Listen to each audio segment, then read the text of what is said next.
Уважаемые депутаты, я предлагаю вот средства индивидуальной мобильности не приравнивать к пешеходам. К сожалению, их приравняли, и это было большой ошибкой. Они не должны быть среди пешеходов. Мы не запрещаем средства индивидуальной мобильности, это экологичный вид транспорта.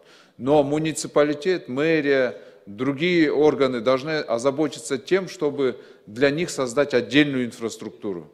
Во-вторых, мы говорим, все те, кто набирает там транспортные средства свыше 30 километров, они уже должны получать определенную категорию водительского удостоверения по облегченному типу.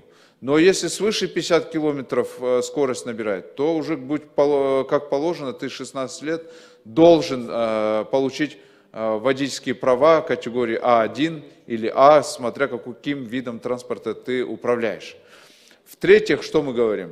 Мы говорим, каждый самокат, мопед должны быть зарегистрированы и иметь опознавательные знаки. Пусть это будут номера какого-то вида, но какой-то опознавательный знак должен быть, чтобы мы его могли найти, когда происходит авария.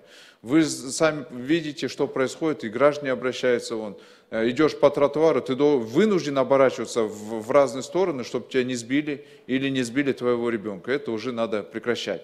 Но самокат вообще хороший вид транспорта.